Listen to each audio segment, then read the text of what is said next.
Uh, Hello. Hey, Is this working? I think we're live. Is this thing on? Check. We have no idea. Check. Wow, that was a roller coaster. So we are trying out the new BeLive Studio Live because that's how prepared we are. The old studio was cut off. Wait, hold on. We were trying out the new studio live. Yeah. Live. We're going to use an actual show to test technology because that's what really professional studios do. Hey, by the way, we are professional live goers. So this is what we're good at. So we'll figure it out. We have no idea what we look. I don't even know if we're on the right side or the normal sides that we normally are. I don't know. And I don't. Can anyone see us? Usually there's a comment by now or something. I don't even know if we're live.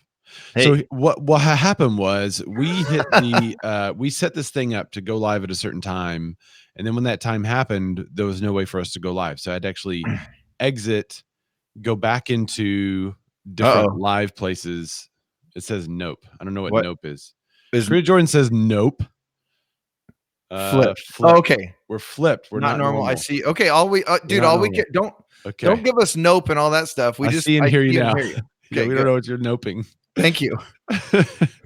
So this has all right. So what happened is we said we were going to go live at a particular time, and then at that time, nothing happened, and then we couldn't go live. So I had to go back into the studio, find an existing broadcast, hit go live. Then we had to re-enter the broadcast and redo our settings. So, by the way, we were ready at 9:45 my time. We've been ready for a long time. Ready. It was just getting this thing. But then when we hit the live button, there was no live button. Edward Caro, I can hear you now. I could see the nice. The avatar is a little bigger. I didn't realize he had a beard, so that's cool.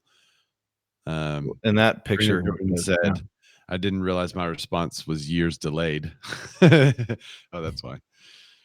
So yeah, we have some cool features like we could do that. Look at that. Wow. And by the way, I see the changes now. I could never see the changes before. Ooh. Hey, little Dan. Yeah. Hi. Wait, stay there, Ray. Hey, little Dan. Hi, Ray. Hi, little guy.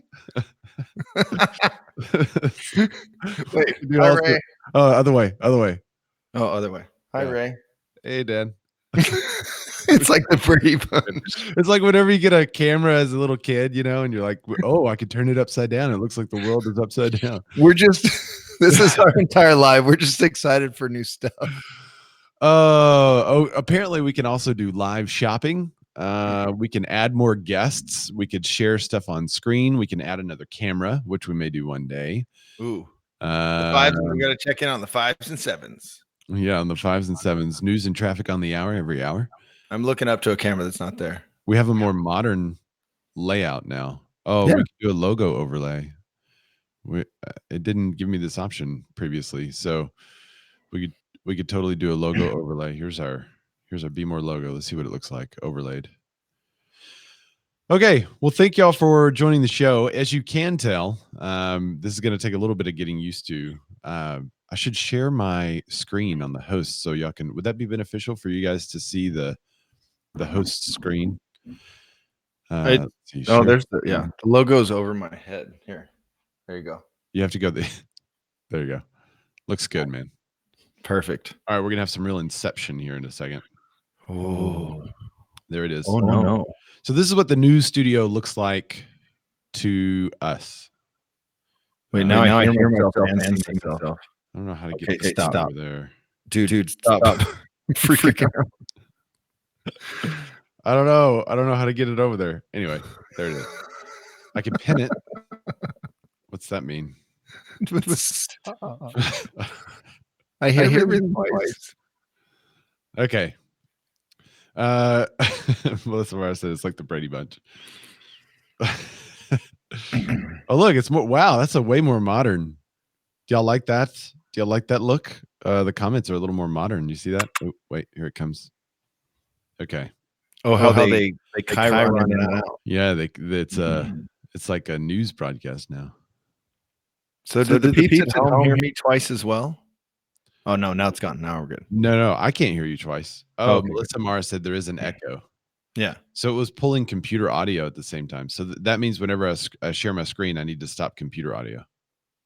Okay, good. All right, live testing. You're seeing it right here. By the way, I used to do that for a living for like 10 years. I tested video games. So there you go. Doing that live right now. Well, Dan, since everyone's confused of exactly why this show exists. Right. Why are you even here today, people? I don't know. Could you tell everyone what BMORE is actually all about? I'd love to, Ray. Now, when Ray and I met, it was 1988. You remember that, Ray? 1988? 1988. Yep.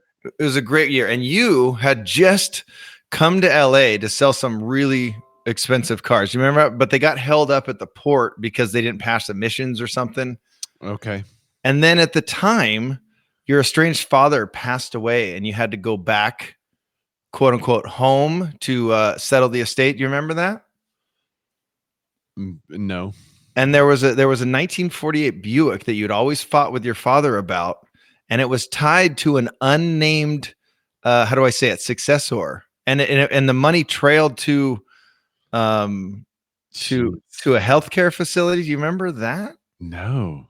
And you learned about a brother you hadn't known about before. What is this? It's not twins. No, you're getting on a path though. You learned about a brother you'd never known about. I have no idea what this one is. And you will in a second when I give it away. So I don't even know if I've seen this one. I don't remember this at all. Well, you have. He was a little bit of a savant. Rain Man. Yes. Yeah. Man.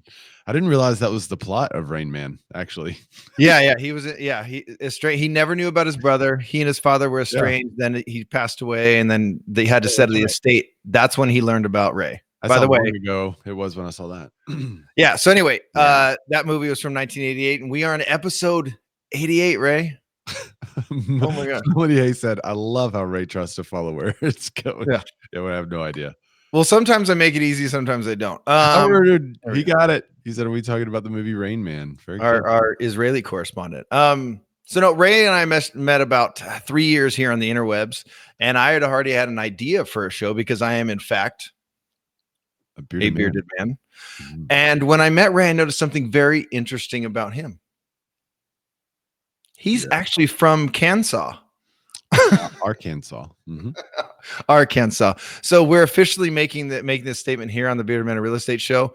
It's Arkansas and Kansas. There's no more Kansas. It's Kansas. Yep. We were first. I learned yesterday Arkansas was first, so it's now Arkansas and Kansas. Got it? Cool. And Ray actually had a layout for the show, which is the same one we use today. But we both noticed that we liked giving value up front to not only our clients, but we want to give value to you guys up front. So it's about being more as an agent, but also being more as a human. There you go. The Bearded Men of Real Estate Show was born. Boom. We have a whole bunch of news and headlines. We're going to be talking about the economy as we normally do. We're going to be talking about Keller Williams ending their lifelong profit share program. So if you know any Keller Williams agents, I'd love for them to join the conversation, hear what they have to say about that, or former Keller Williams agents. We're going to talk about politics, actually. Pete and what's Bloomberg's name? Michael. Bill Michael. Bloomberg? Okay. Yeah. Michael. Bill, whatever. We're going to talk about Pete and Michael. We're talking about Zillow's iBuyer and how it's shredding the market. Yeah, so we have some good news stories. So before we get into that stuff, you ready to cover the headlines? I am. You ready to transfer?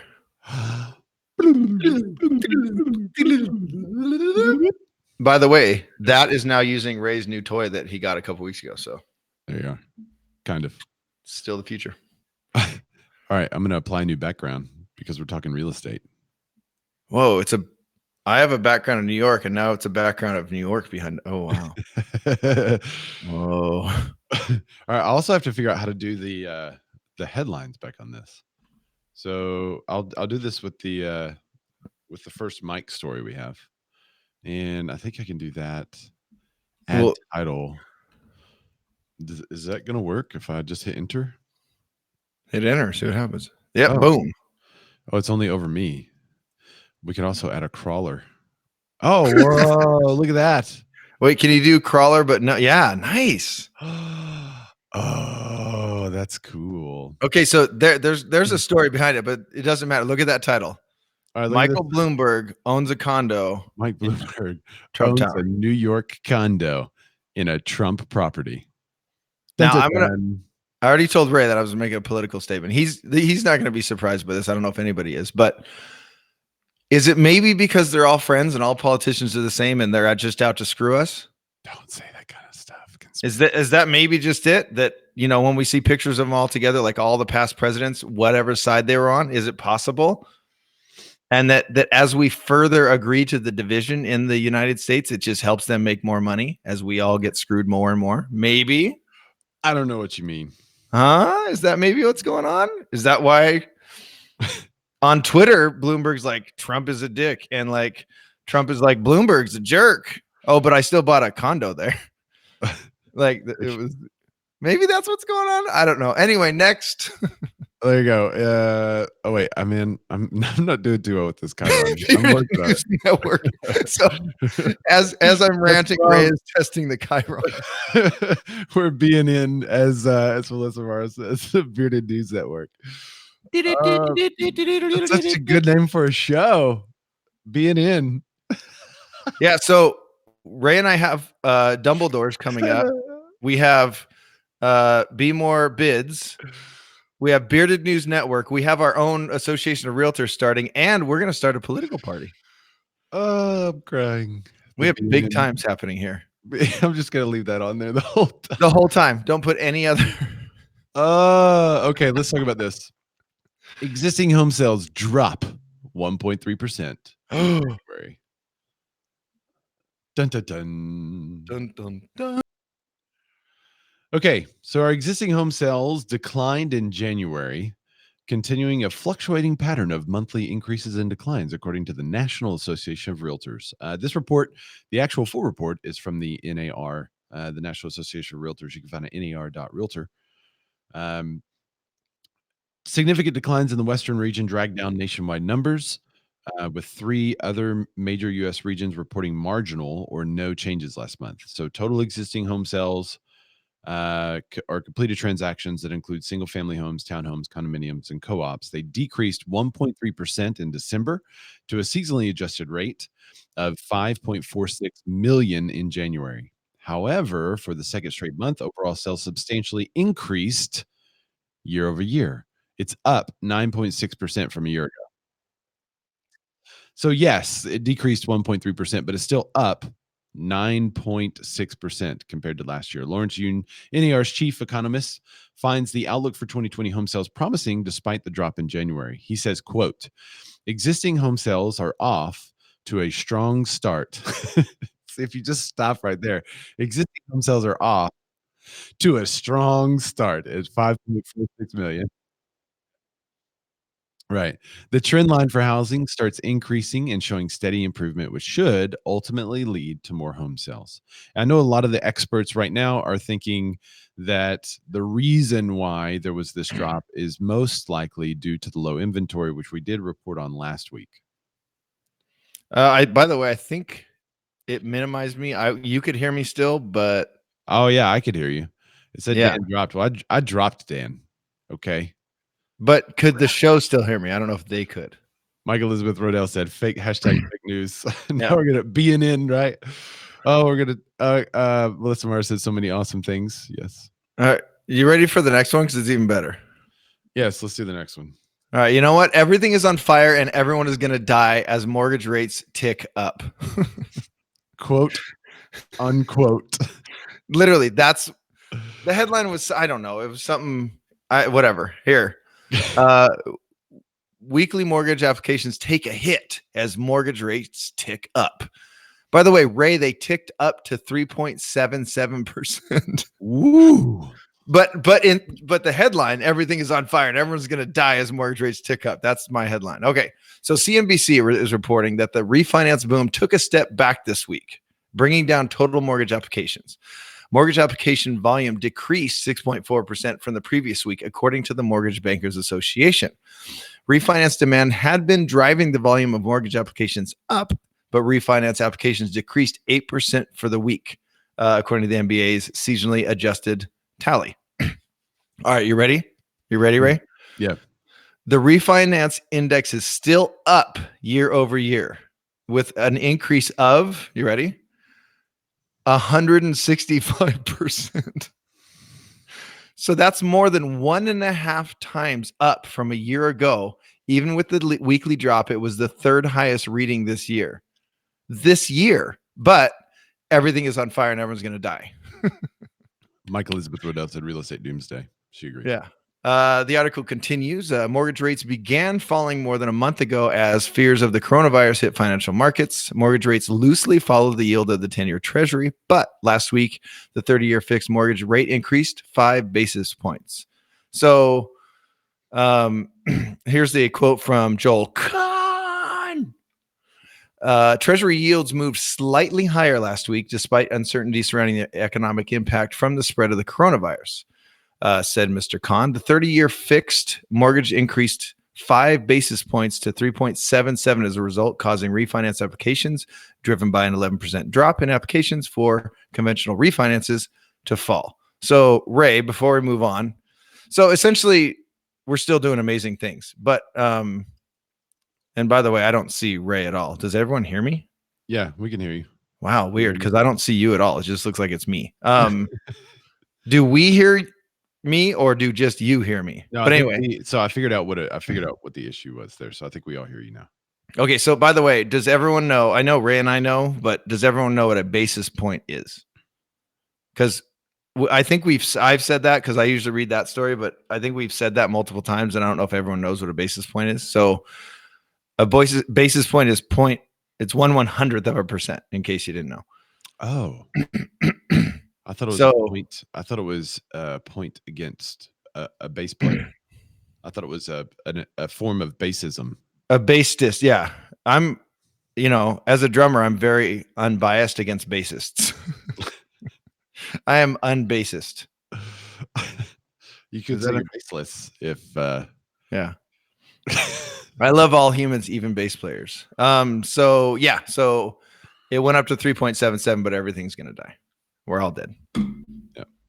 Coronavirus is gonna kill us all. Speaking of dying, Keller Williams ends the lifelong profit share program. Are you vested? Weren't you at KW? Yeah. Are you vested? Mm-hmm. Are you making money off of the people that were there before you? Nope. Oh, okay.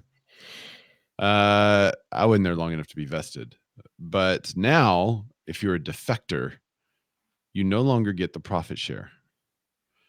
So I'd love to hear from some of the former KW agents and some of the current KW agents what you think about this. I'm going to hold this is not going to be long. This is on Inman. I'm just going to kind of give you a preview. But basically, Keller Williams has a profit sharing program. If you bring in an agent and that agent does 5% of the production, then you would earn 5% of the leftover profits once expenses have been paid and franchise fees and stuff like that have been paid for the office.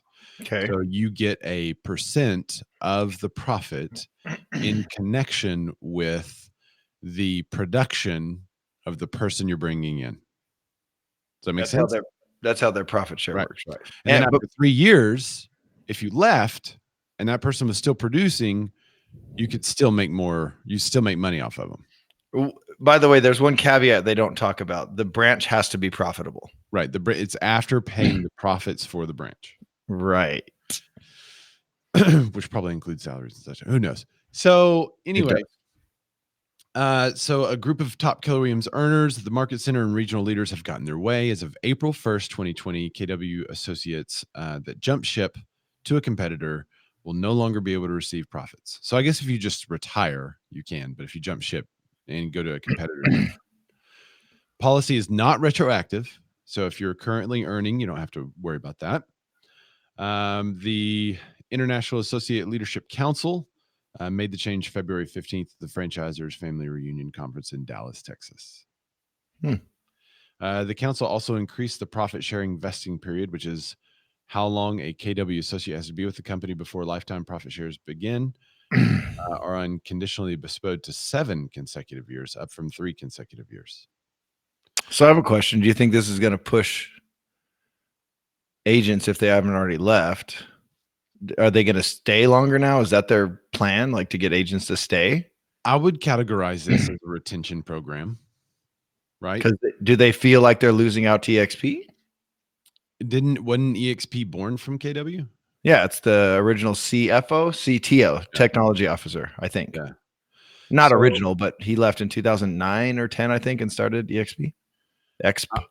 I would say it has a lot to do with agents leaving, uh, Keller Williams, who are kind of high ranking and invested and making money. I think they Yeah, want. because if you brought in 400 agents over your career and then you leave and go to, Compass, where they offered you $1 million to join, so now you have your profit share and you just made $1 million Yep. and a signing bonus, But I, which I don't think I don't think someone in that position is going to say, should I leave all my profit share behind and go run and jump and take this leap?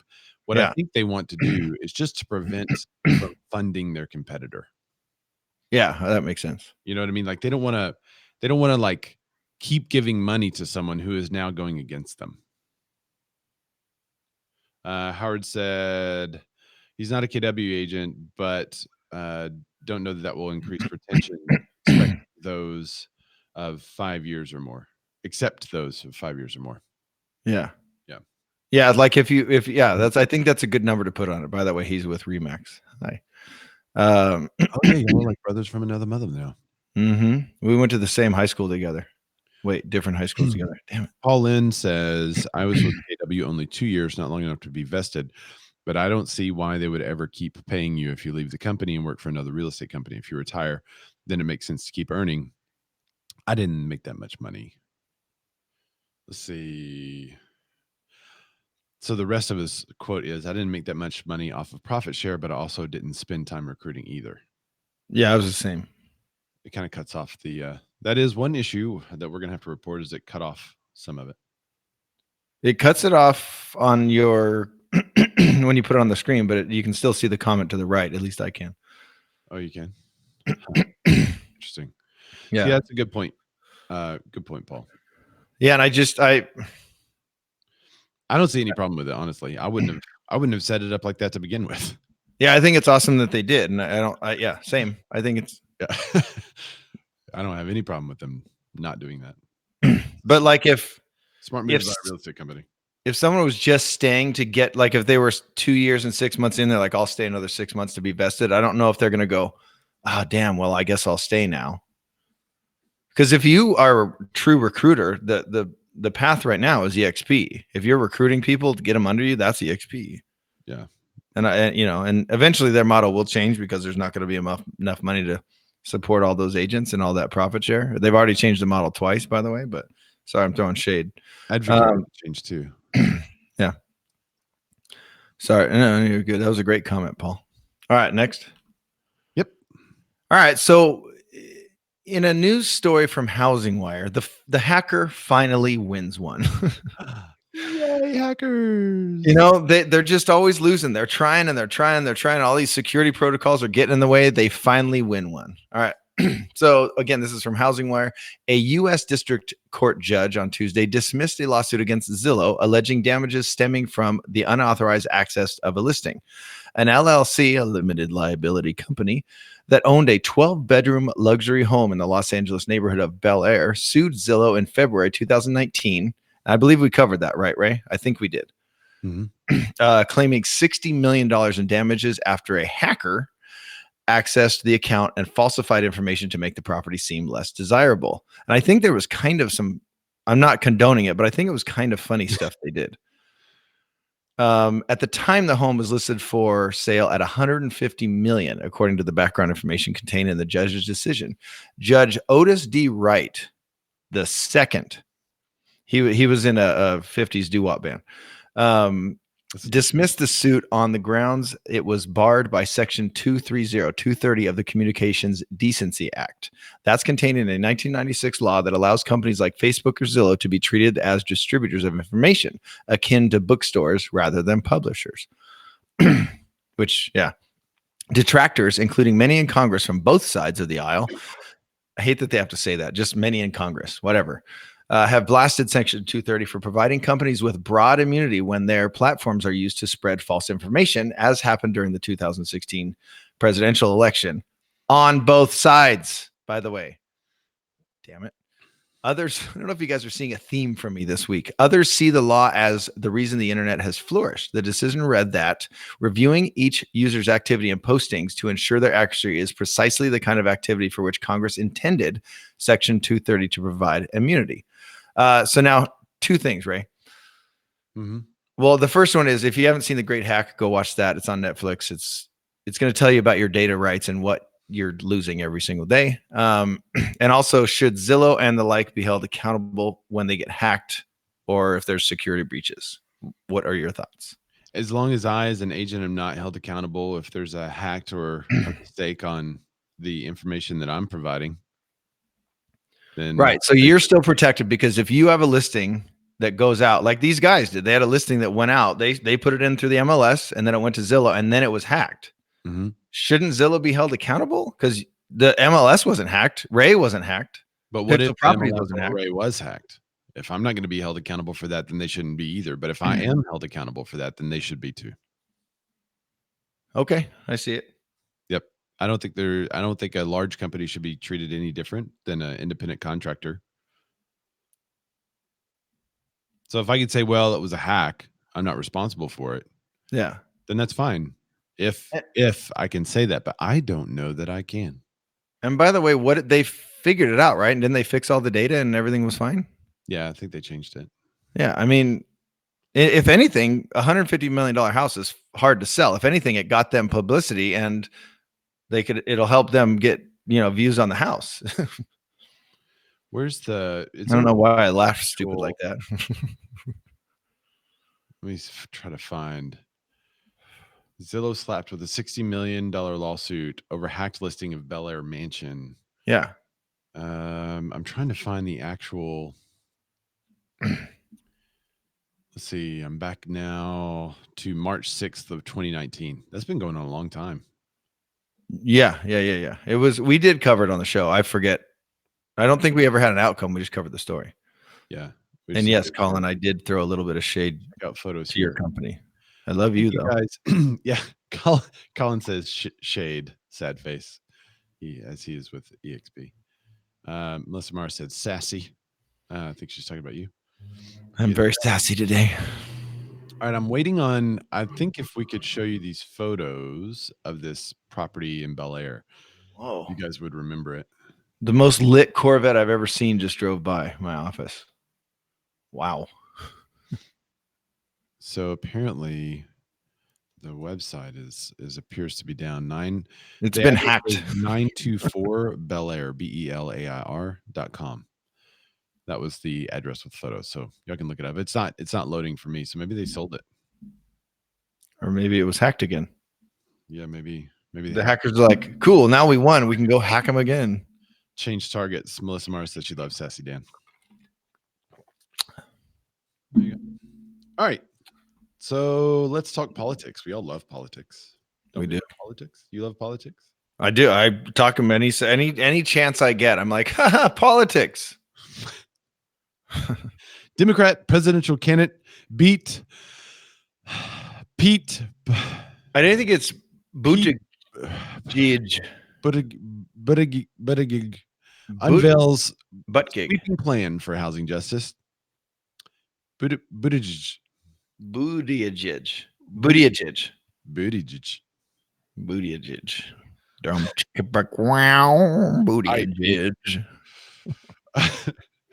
Pete is committed to housing justice. As president, he will use housing policies at every level of government as a tool to address injustices, reverse the discriminatory impacts of racist redlining, and build pathways to lasting economic and social opportunity. Buttigieg's website states. This week, South Bend Mayor Pete Buttigieg unveiled his own housing plan, which is titled Coming Home, an agenda for housing justice in America. So the housing justice is kind of what caught me on this article. It's very interesting.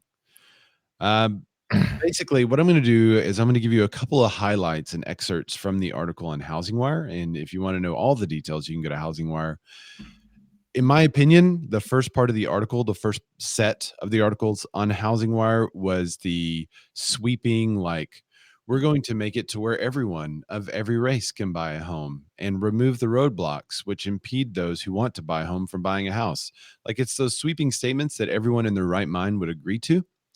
And then, Well, yeah, like, who wouldn't agree to all that? right. So then, as you start to read more, it's got two big things that I wanted to point out that are actual policy changes and things that he plans to do. Increase in affordable housing, in discriminatory and predatory practices. Okay, I think everybody would agree to this. But he also calls for $4 billion in government to invest that would enable 1 million households to become first-time home buyers.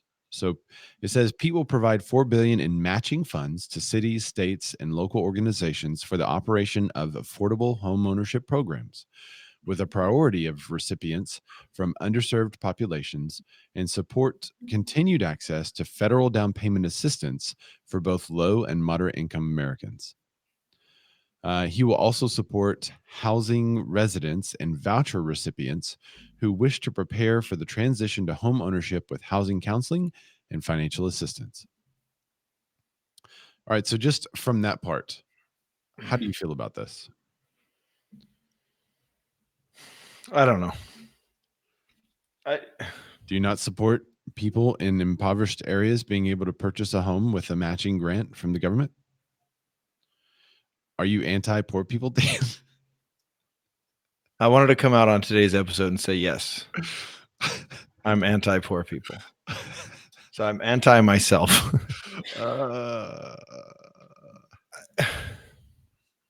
So what this would do is basically add 1 million households to the bottom 1/3 of the market that is currently starved for inventory. That's a good thing. Is it? Well, in theory, right? But then we're going to go into another story later that Mike wants to change things as far. So, but is it 100% grant to buy a home, or is it to help a down payment? Matching funds, it says. It's probably the affordable home ownership programs for down payment assistance is most likely what. Right. So, okay. Just very quickly to talk about broad economic policy of subsidies, right? If the government says, hey, every small business in America needs widget 101. And because every small business in America needs this widget, what we're going to do as a government is give every small business in America $1,000 towards the purchase of widget 101. Okay. How much, if you're a widget 101 maker, are you going to increase the price? Right. $1,000. So I'm curious to know if the increase of 1 million more people in the market on the bottom third, what it will do to home prices in the bottom third as you have increased demand. As Mike Elizabeth Brodell says, we already don't have enough inventory for millennials, let alone poor people. The way you say that's terrible, but yes, it's true. Right. So, but is this going to help though? Would this help remedy that? In my opinion, the grant and the funding could be most useful encouraging builders to build on the That low part. end. Right. But that's not where the money's coming.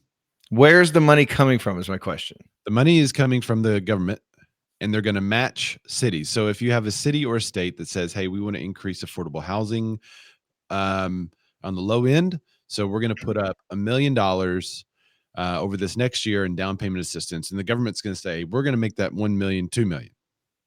Okay. Right. So they're going to match the funds. Melissa Mara says it's terrible, but it's not wrong. Yeah. I think she's saying the statement. Yeah. Yeah. I think what Mike Elizabeth Brodell said. So if that happens, that's going to be good for people who need down payment assistance to purchase a home. But the only problem is there's nothing to buy.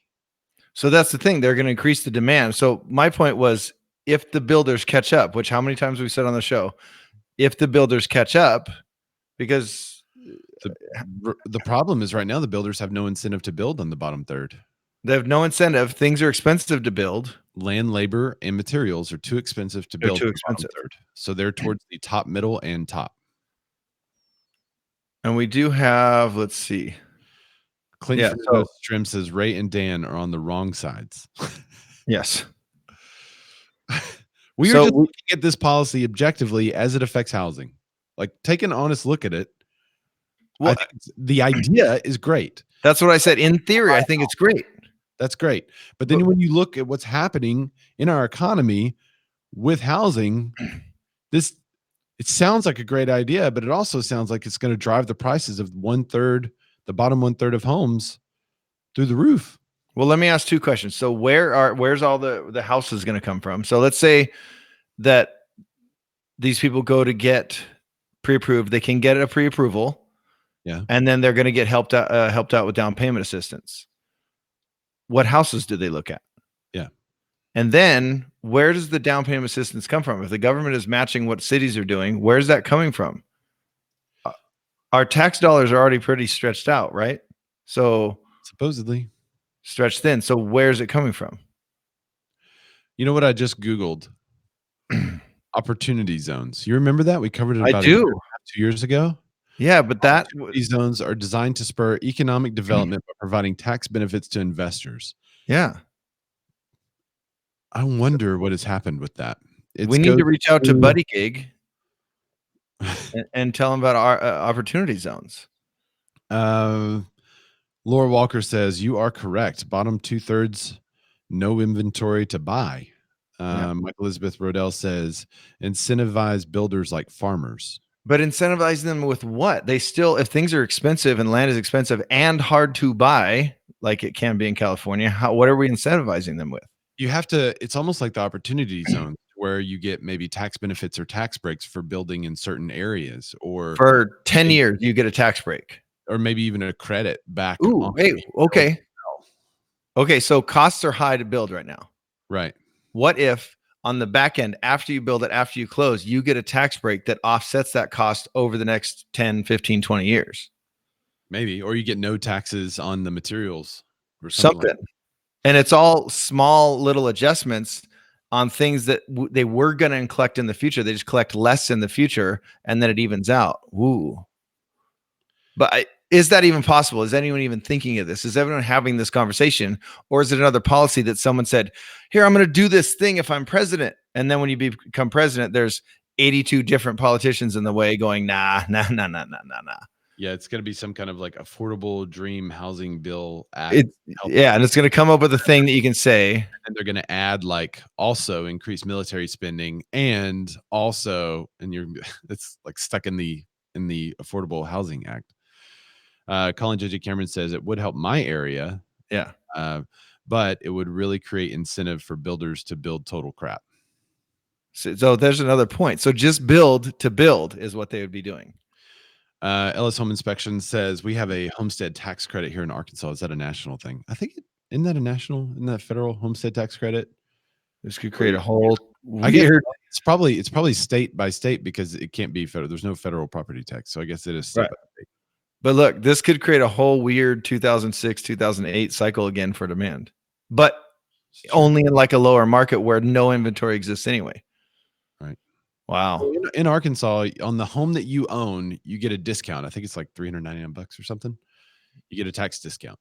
But remember too, in California, there's a lot of Mellarus happening too. So in Texas, aren't there like no property taxes, or is it no income taxes or something? I don't know. It's one of the two. Maybe it's no property. In Texas? Yeah. I think it's like no income or no property tax. I can't remember which one it is. In Texas. Yeah, there's no sales tax in Oregon. No. All right, let's get back on to Pete Buttigieg. He said another big piece of his plan would address the rise of large single-family rental landlords, many of which are backed by Wall Street financing, and buying foreclosed homes in the aftermath of the financial crisis. To prevent another housing crisis, expand access to affordable housing, and hold Wall Street accountable for taking advantage of American families, Pete will prevent the concentration of housing ownership stock in a small number of Wall Street hedge funds and private equity funds. He says it's time to take power over our neighborhoods out of the hands of Wall Street. Pete will use the federal government's antitrust authorities to stop home ownership from being concentrated in a powerful Wall Street firm. Huh? I think he's specifically saying, buying a portfolio of homes kind of thing. I think he's specifically talking about Warren Buffett. His name is pronounced Warren Buffet, by the way. Which isn't he Democrat? I thought it was. Anyway, he leans that way. Yeah, I don't think real estate investment trusts. I think that's kind of what they're talking about, isn't it? Real estate investment trust, when that categorizes real estate being held by Wall Street. Yeah, depending on who the REIT involves, yeah. Which a lot of people right now are investing their retirement accounts into, because it's an easy way to invest in Wall Street. It's an easy way to invest into real estate, right? Worrying about there's less skin in the game, and changing out an air conditioner in the summer and all that kind of stuff. Right, you're one of 10 investors on one property, kind of thing. Clayton Fernandez Trim says Texas has no state income tax. He said property tax in my area can be 1.8 to 3.9. 3.9. Wow. Our Israeli correspondent dropping the Texas policy. What's the optimal tax system in Texas? Yeah, nice work. So yeah, basically, I can't tell if he's talking exactly about REITs or if he's talking about some of the big companies that own multiple multifamily big buildings, or if he's talking about the large single family packages that investors are holding. Well, and then what level too? Is he only going after Wall Street, or what about just an individual that happens to own 100 properties? I mean, they might have an LLC or an S corp or something, but they're still funds and private equity funds. So he's trying to get away from the making money off of somebody else's money thing. Which is the average person doesn't understand that stuff. I don't understand that stuff. So he also pledges to hold bank executives and mortgage lenders criminally liable for robo-signing and other housing market abuses. I don't mind any of this. I think it's all good in theory, but here's my main question. Are you ready, Ray? Yep. Are you gonna have a president that you can't even say his last name, and when you do, you say booty gig? Is that really gonna happen? Booty gig, booty gate. Are people really gonna vote for Bootygate? So you think most people are gonna vote for Bernie Sanders? Well, they can say his name at least. You can say President Trump's name at least. The only problem with that is the math doesn't work. From which part? He said he wants the average consumer to make $15, right, hourly, which that's great. But then he also wants to increase taxes for those people making over $29,000 to 52% tax. And by the way, if you make $15 an hour, that's $30,000 a year. Yeah. So then he cuts money in half, so you're actually making $750 an hour. So. Right. Which is right back to where we are now. About math, y'all. I just think whatever. I'm going to move on. Anyway, all right, let's talk about. So anyway, it's another thing though, where it's like, even if I agree with Trump or I agree with Bernie or if I agree with Buttigieg. By the way, how do you really say his name? I feel bad. It's Buttigieg. Buttigieg. There you go. How to say Butti? It's still just another thing where it's like, hey, that's cool. Like on the surface, the plan is called this. I agree with what it's called, but then you read it and you're like, this is ridiculous. How do you pronounce the name of the South? This is totally ridiculous. All right, ready? There's a how to pronounce YouTube. Yeah, of course there is, and she'll say it too. Wait, this is good. So if you've never been to How to Pronounce by Rachel's English, it's fantastic. I'm going to add this. Give me a second. It's a new system here. And they're going to say it really wrong, by the way. Yeah, she actually puts a bunch of the newscasters on there saying it, which is hysterical. Oh, that's a smart idea. All right, watch this. How do you pronounce the name of the South Bend mayor who's a presidential hopeful? Well, let's listen to how he says it. Buttigieg. So it's Buttigieg. Buttigieg. Pete Buttigieg. Buttigieg. It all boils down to the vowels. Buttigieg. The vowel in the first Buttigieg. is not like Buttigieg. Anyway, she's got a whole bunch of newscasters on there saying it wrong too. So there you go. Pete Buttigieg. Booty judge. Buttigieg. I am a judge of the booty. Uh-oh. Speaking of housing starts, Sorry. I got distracted over Booty Judge. All right. Housing starts fall, but building permits rise. So kind of going along with what Booty Judge wants to do. This is Reuters reporting from Washington here on Bearded News Network. U.S. home building fell less than expected. So it was expected, though. It was expected to fall, but it fell less than expected. and that a good thing?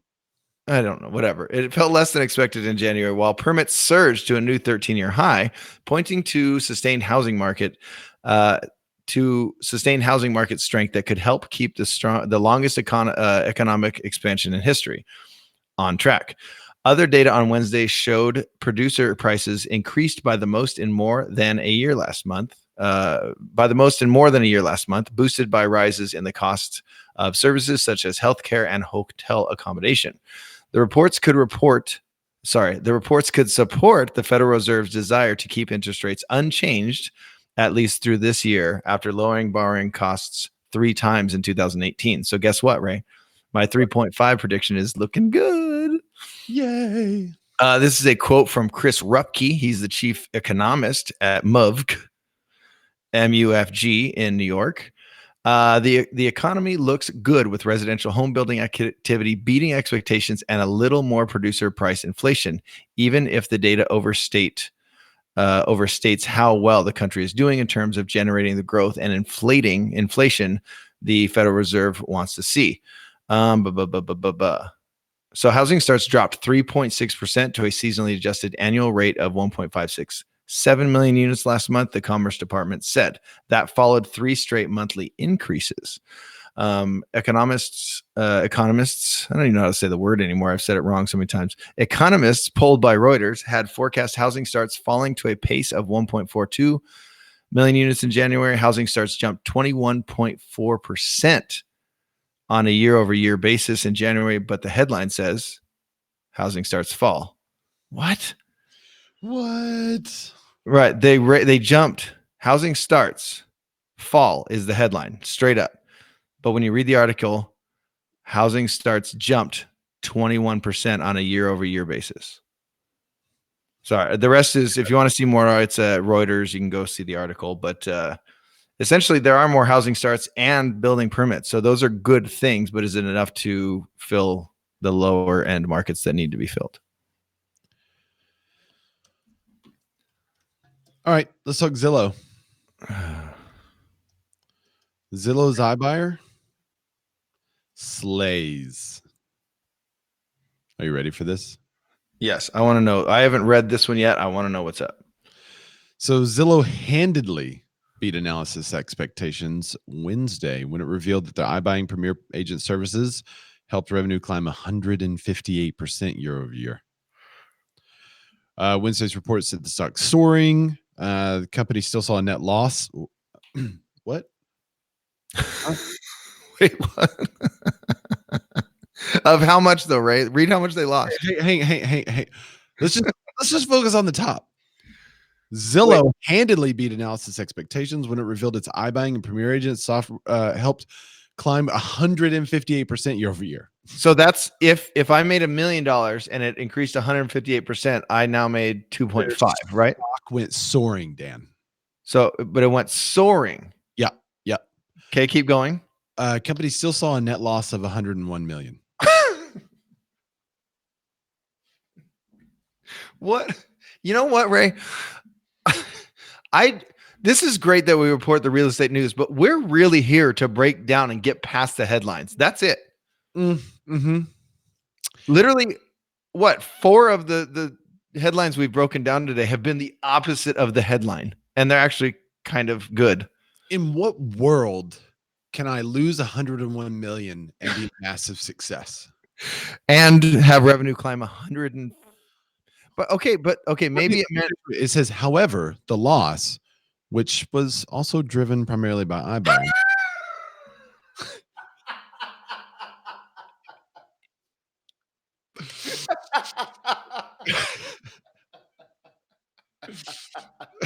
This is the best.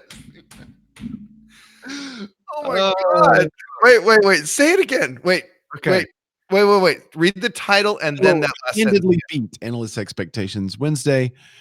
Wait, no. Now go to the next one. actual article says Zillow's iBuyer sends revenue soaring in Q4, beats expectations. Despite the fact that the company still saw a net loss of 101 million. However, the loss was also driven by iBuying. The very thing we're talking about.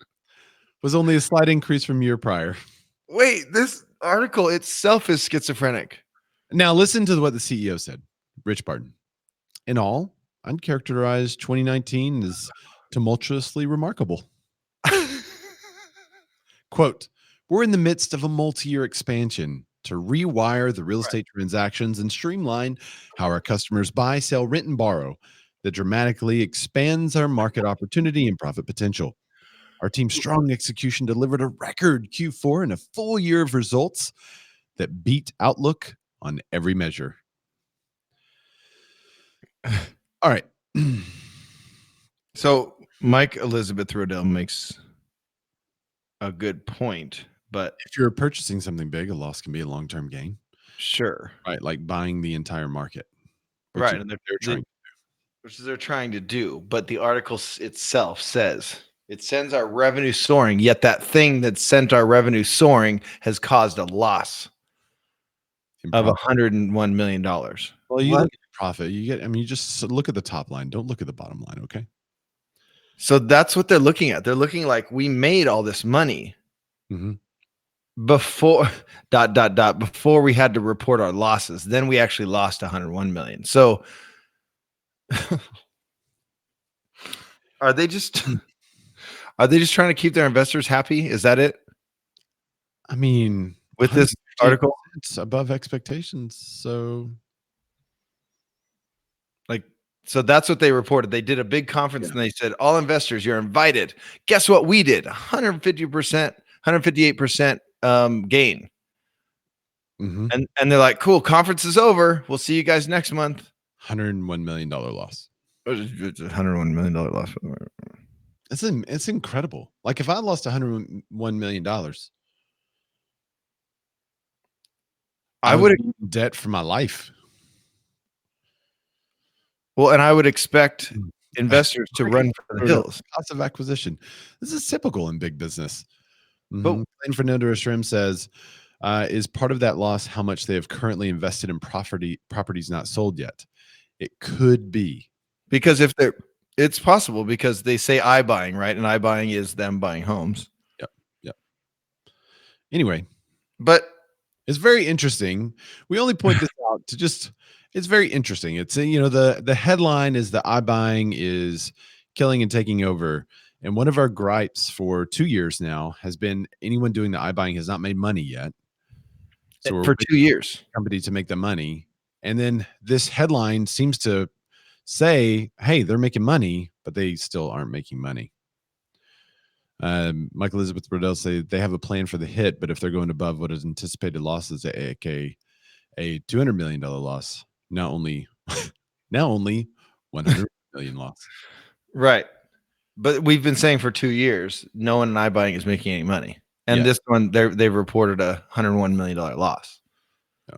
And I have the question kind of going on with what Clayton said. Are they going to sell these homes? Can they sell these homes? Can they continue this? Or is it just going to keep? Because if I'm a consumer and I read this headline, I go, oh, what is this iBuying thing? I don't read the article. Typical consumer. I don't read the article. I just see this headline and I go look into iBuying and I go to Zillow and I go, oh, wow. I can get an instant offer right now. Yes, you can email Ray or Dan at. Yeah, you can do an instant offer or email. Yeah, we have BMORE bids right now. It's available right now. We actually didn't even have to implement it. Turns out Gmail implemented it 20 years ago when they started Gmail. Here, hold on. Can I do this? I haven't done this yet today. Sipping that Michigander tea. That's the tea, sis. All right. That's my new favorite meme, by the way, or GIF. It's Baby Yoda sipping the tea, and at the bottom it says, that's the tea, sis. Says so much on there. All right. We got one more article, and then I got to go. All right. Presidential candidate Mike Bloomberg wants to merge Fannie and Freddie. Is this a good idea?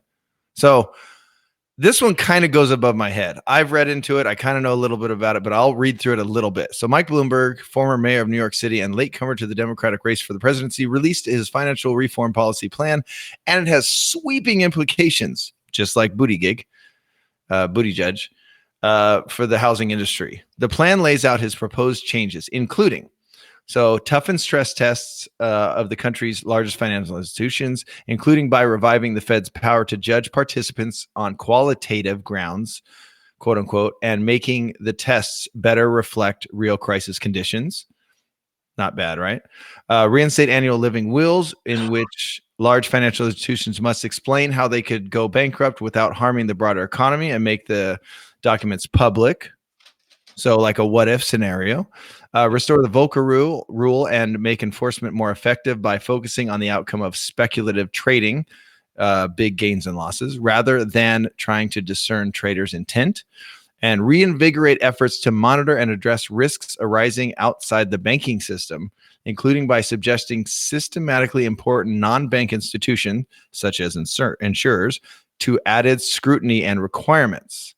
And Bloomberg also announced he has big plans for mortgage giants Fannie Mae and Freddie Mac. So we can go to the article for more. I have that one up. Do you have it up, Ray? No, I don't. So this is a quote is it from Bloomberg? I think so. So Fannie and Freddie, the mortgage guarantors that make the traditional 30-year home loan possible, have been under state control since the government bailed them out in 2008. We all remember that head. So Bloomberg said in his plan, the Trump administration wants to return them to approximately the same form, that set them up for failure, a quasi-governmental hybrid in which private shareholders benefit in good times and taxpayers stand by to cover losses when a crisis arises. Here we go. Bloomberg is proposing that the government merge Fannie and Freddie into a single, fully government-owned mortgage guarantor. The new single guarantor would transfer downside risk to private investors. So if you guys want more, this is on Housing Wire. You can go check it out. Ray, what are your thoughts on it? I'm probably more for the privatization of those two than I am for the governmentization of those two. If I had to put myself on a spectrum, right, I'd be more pro privatized, just because I think the private corporate capitalists have more money to throw at it. Yeah. So my stance would be, what protects us more as individuals from another kind of crash? But if let's say you do governmentize it and then it crashes, the money still has to come from somewhere. Yeah, I mean, that's still, now it's coming from the citizens. That's still us. Instead of people that know the risk they're getting into and want to take the risk, investing and taking that risk and then losing the money. Okay. See, I like that. That's, right now I'm like, I'm going to buy a house. The risk is, can I pay my mortgage back? That's it. Right. Not if the government crashes or if the economy crashes, then I'm on the hook for it. Right. Like, what if Fannie and Freddie were losing $101 million a quarter? Which brings us to come up with some fun headline. Basically, how long until they have such a huge loss in total that they quit? And she's talking about Zillow, but it also has something to do a little bit with this, right? With this. So stop chewing on that. Steve Diato said Steve Eisman, The Big Short, is short on Zillow now. Short on Zillow. He's selling Zillow. Right. Interesting. And he kind of saw something happening back then. Well, he's probably if it jumped, he may be taking profits. So yeah. Right. Well, thanks for joining us for the show today, guys. Dan, if people wanted to find you, where could they go? Go buy a shirt. That's how you can find me. Go buy a shirt. Don't buy any more shirts yet. Not until. Oh, yeah, don't buy any more shirts right now. We're in the ordering process. That's right. DLudwigRocks everywhere. DLUDWIGROCKS everywhere. And here on the Bearded Men of Real Estate, BNN, Bearded News Network. Bearded News Network. Ooh, that's kind of cool. You can put ours both up at the same time. I know, right? So nice. I am Ray Zorback, RAYZORBACK. Follow me on the Instagrams. That's where you'll find me. most often. All right. Love you guys. Thanks for joining us on a Friday show. Bye. Bye.